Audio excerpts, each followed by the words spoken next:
Gentlemen, let's broaden our minds. Lawrence?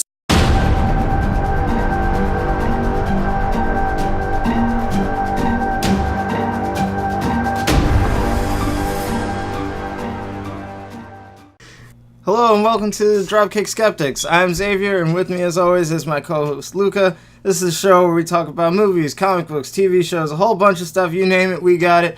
What are we getting into today? All right, so as you know, we split up our segments into 3 segments.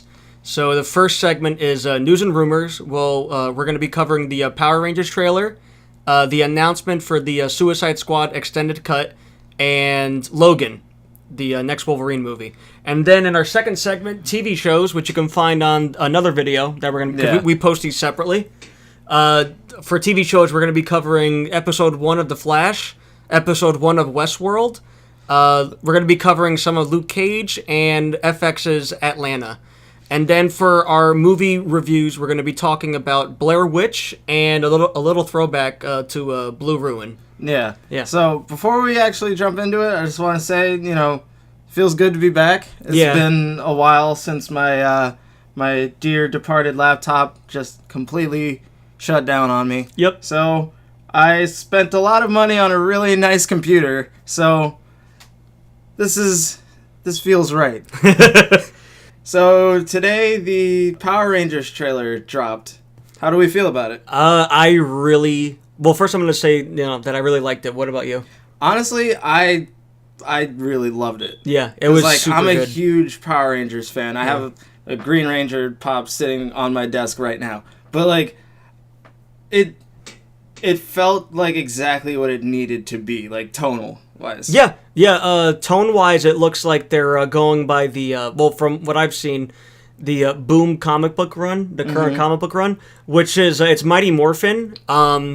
It takes itself somewhat seriously, but rides a line of cheesy. Okay. Like it doesn't go into full seriousness like that short. Yeah. But I always prefer a little cheesiness with the Power Rangers, because it's like I always say, it's people fighting giant monsters and giant Zords and the thing that people need to remember about Power Rangers, it's a children's show.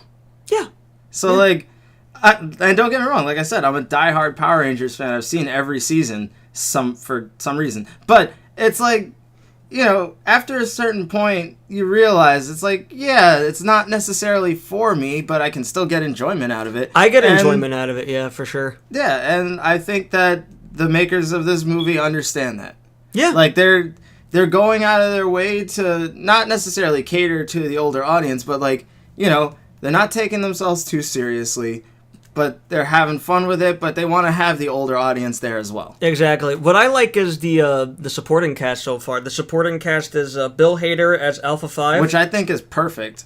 Yeah, that's fine. That's perfectly fine. Getting some, a comedian to play that role, I think is a great choice. Yes. Then you have Elizabeth Banks as Rita Repulsa, which I was surprised about, but she's a good actress. Honestly, from just the line she had in the trailer, I was like, okay. Yeah, she actually seemed a little scary. Yeah, she seemed intimidating. And then you have Bryan Cranston as Zordon. We actually talked about the casting in an earlier episode.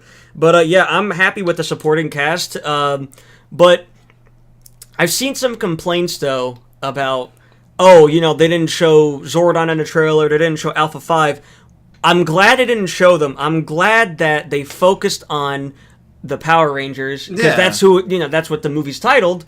And, they're kind of giving the younger, they're giving the younger cast the spotlight, which they should, because these are supporting characters. They're not the main characters. Yeah, and not only that, but this was a teaser. Yes, exactly. The full-length trailer yet. Exactly. So a lot of people are complaining about stuff that's gonna be coming later on. Exactly. You know what? I'm gonna be honest.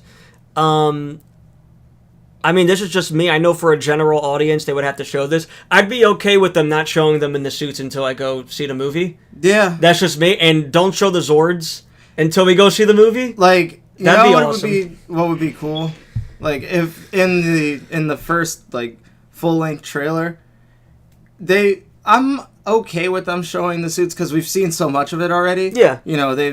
They originally when they came out with that one poster and it was just all of them like standing together. So it's like, okay, yeah, we got kind of a good, decent look at the suits, and now they have like the full length suit posters. Yeah. So there's that. I'm sorry, So, I meant the suits in action. Oh, That's what okay. I meant. Yeah, sorry. Yeah, I was gonna say like, if in the next trailer they show them like all like in that poster, but like just like the camera panning across them in the suits, that's fine. Yeah. And then end the trailer with like just like the foot of like the Megazord or something That like would be coming cool, down like yeah. real hard or something. Like just end it on that, and then don't ever show anything else of the fucking. Or if you are gonna show, like just show bits and pieces of the Megazord. That would be cool. Like Show for, like an arm with the sword swinging, but like don't actually like show. Yeah, that would be cool. Well, I was thinking they could kind of Godzilla 2014 it. Yeah. Kind of, keep it in the not the movie, but keep it in the shadows for the trailer. Yeah. And you can show. I'm pretty sure you can. Well, I'm pretty sure like the next trailer, they'll have like a Zordon voiceover. Yeah. Or something like that, which is cool. But then again, going back to this trailer, I'm super happy with it. I was really surprised. I woke up to the trailer and I was like, this is great. I thought same here. The tone is there. I like that they're not model citizens either. Yeah. Yeah. Because he was like, yeah, you have to go to this class with these degenerates. I was like, oh wow, degenerates. But like, I thought they were. I guess it fits the whole 5 teenagers with attitude. Did he say freaks too? Yeah. The freaks. Yeah. I like that. Like you said, it really fits with the whole teenagers with attitude. I think movie-wise, if you had these teenagers be like model students, and like it kind of like in the because that's how they were in the show. Yeah, that's how they were in the show. But like they did charities. Yeah. They all had like extracurriculars. One of them was like a dance teacher. Yeah. Like, I mean, there's nothing wrong. I mean, like for that tone of that show. That's fine. I'm saying like movie-wise, I think it would be cool to see some character arcs because they're like they're outcasts, but then you get the little character arc in there, and because cool. Like that was, I guess that, if anything, that was like the one thing I didn't necessarily like about the old show. Yeah. Is that like they were such like upstanding. They model were citizens. perfect. Yeah, they were perfect. Yeah, they were. I think they should really treat the Power Ranger characters kind of like you're gonna think I'm crazy, but like Charlie from Willy Wonka in a way. Like he's selfish, but he's good-hearted kind of. Yeah, if that makes sense. That. Yeah. I don't know. It's a really weird I do reference, actually but like yeah, the idea. Yeah, like just like they're not perfect. That would be cool. But yeah, I hope the fighting sequences are cool and stuff like that. I hope, obviously we're going to get the theme song in there. We have to get the theme song. Which I'm surprised that people are surprised that it's in there. No, it has to be. They're like, oh my god, they're using the original theme. Well, yeah. Yeah, it has to be. All right, so yeah, I'm thumbs up. I thought it was a cool trailer. Yeah, a cool teaser. I like that it seemed kind of like Breakfast Clubby, but also like kind of like Chronicle. Yeah. Yeah, I can see that when they found those the power coins. Yeah, I can see that. All right, so moving on to the announcement of a Suicide Squad extended cut. Because that's what we needed to fix this movie. You say what you got to say first, because I mean, you guys at this point already know what we think about Suicide Squad and how much we didn't really like it at all. So, I mean, at this point it was inevitable because that's just what, Warner Brothers DC movies do now. It's just like, here we give you this shitty, obviously unfinished product, and then make you, we charge you more for the full movie when it comes out on fucking Blu-ray. And it's just like, can we not? How about you just give us the fucking finished product in the theater? Yep, that's exactly my issue with it. It's gonna be a pattern. Yeah. They're gonna release an unfinished cut of a movie. Yeah, we're gonna pay like $13 to go see a 2.5 hour movie that should have been 3 hours, and then they're like, oh hey, by the way, here's that extra half an hour for another, like, how much are Blu-rays? $20. Yeah. And it's just like, don't do that. Because now we know you're doing it intentionally. Because felt like there was so much missing from Suicide Squad. I just want to get this right off, the bat. I have no problem with extended cuts of movies. I really don't. But when you're giving an extended cut out and you're saying, yeah, this fixes scenes, I'm like, no, you can't. No.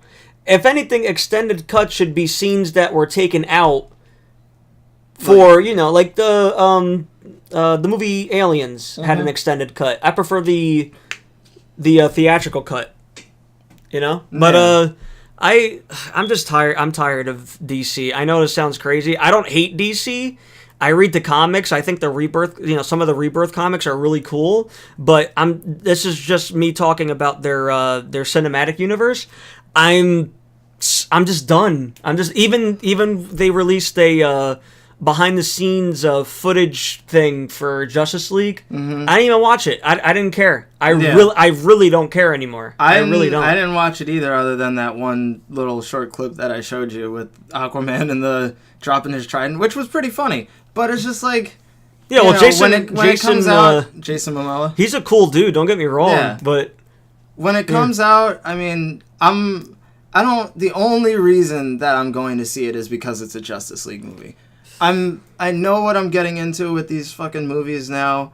I really don't want to pay money to see it, but I have to go see a Justice League movie. I can't not see it. I'm on the same boat as you, man, but I have no expectations. No. I literally have no expectations. Really, I don't. But, like, I don't know. It's just this pattern needs to stop. I agree. With the whole extended cuts. I agree. It's just annoying. Yeah. Like, make a coherent movie. Exactly. Make a good movie, man. Because, look, I always say this. The first impression I'm going to get from your movie is in the theater. Exactly. And that should be a good first impression. And then now, the way that they're doing it, it's like, the movie itself, like the theater experience now suffers because their game plan is to make more money with the extended cut release, because it's like, pay to see the real movie. Haha, you paid to see it in the theater, you fucking idiot. Yeah, I mean... And we are the idiots that actually paid to see it in the theater. I mean, I'm not going to lie to you either, man. Suicide Squad, like, when I first saw it, I really saw the issues. Yeah. And I was like, yeah, this is whatever. And then I started thinking about it more, and I just really don't like it. Yeah, same. It's in my top 5 for worst of the year. It's number 5. Yeah, we'll get to that, though. Yeah. I guess a couple months down the line, we'll get to, like, put out a list of, like, our top, our best movies and our worst movies. So be on the lookout for that. Yeah. All right. So next up is pretty exciting news. They titled Wolverine 3, the solo Wolverine movie, and probably the final Wolverine movie, as Logan. I like the title, but I like it too. We all know now at this point that it is Old Man Logan, or that it's taking heavy inspiration. Elements, yeah. So why couldn't they call it that, do you think? I think that they didn't call it that because if you call it Old Man Logan, the hardcore comic book fans are going to be like, isn't in it, this isn't in it, this isn't in it. And good point. It's obvious they can't do everything in the comic, due to rights and all that jazz. But can I just say right off the bat, I think that the poster that they released of that little hand holding his hand was his kid. Oh, okay. I can see that. I really can. Now the question is, because a lot of people are speculating that it's X-23, because they're saying that this one has 2 claws instead of 3, because there was like some speculation and whatnot. Yeah. So it's just like, yeah, it probably is X-23, but like, what if it was Daken? That'd be cool. That'd be cool too. I'm just minus the speculation, man. I think I'm glad it's let's just go by the points. I'm glad it's rated R. Yeah. What's his name? Hugh Jackman gets to have a shit ton of fun in his last outing as Wolverine. Yeah, that's cool. My prediction is that he's gonna die in this. Probably. I think he's gonna die. I don't think you should. I wouldn't recast it. No. I really wouldn't recast it. That's what I was. I don't remember if we actually had this conversation while we were recording, but that was why I was saying, like, I really think it's time to introduce Daken and let, if we're gonna let Wolverine die, but we want to keep the franchise going, give it to X-23 or Daken. But I mean, me personally, I'd go with Daken. I think he has a more compelling story to tell. I'm thinking if Wolverine dies, because this takes place in the future, it's Hugh Jackman's last movie, but can Wolverine still appear in X-Men movies? Because remember, this takes place in the... Yeah, it takes place in the future. So yeah, I'd like to think that you could probably have, like little cameos and whatnot. Yeah, I heard he doesn't want to do it anymore because of the workouts and stuff, and he's like, I'm just tired of it, and it's whatever. I mean, it's he's a good actor. He's been doing it for how long now? 19 years? Yeah. Just about, 1999. 18, 19 years? Something like that. Yeah. But yeah, I'm excited for it. I mean, they got James Mangold again. He made 310 to Yuma. I think he made Walk the Line, and he made The Wolverine. Yeah. The Wolverine I liked until the end. Yeah, it was good. It was a really slow movie, but I thought that it was great. I liked really that it was good isolated. character building. I liked it. Yeah, the fact that it was isolated, but the ending. It's like the studio came in and was like, no, you need this. No, let's fuck this into the dirt real quick, like we always do. But yeah, I'm really excited for Logan now that we know what it's called. And I like the fact that they call it Logan, maybe because I guess it comes full circle that he's done with Wolverine. Yeah, in a way, I really like the poster too, and you should show them too the pic of the severed arm. Yeah, I'll put that in there. Yeah, that was pretty cool too. I mean, they're trying to be like, oh, it's rated R. It's there's a severed arm. We fucking earned that shit. It's definitely rated R. Look at this arm. I mean, that's great. It's rated R. Mm-hmm. I hope it's a good story as well. Yeah, I really do hope it's a good story. I mean, they got Patrick Stewart back, and I don't really think that he old. would. He's old. They made him older than he is. They made him older than he is. So I don't think that Patrick Stewart would sign on for some bullshit, Yeah, Although he was in The Last Stand, but he wasn't in it for long, so he knew it was a shit show, and he was like, "Yeah, no, just kill me, it's good."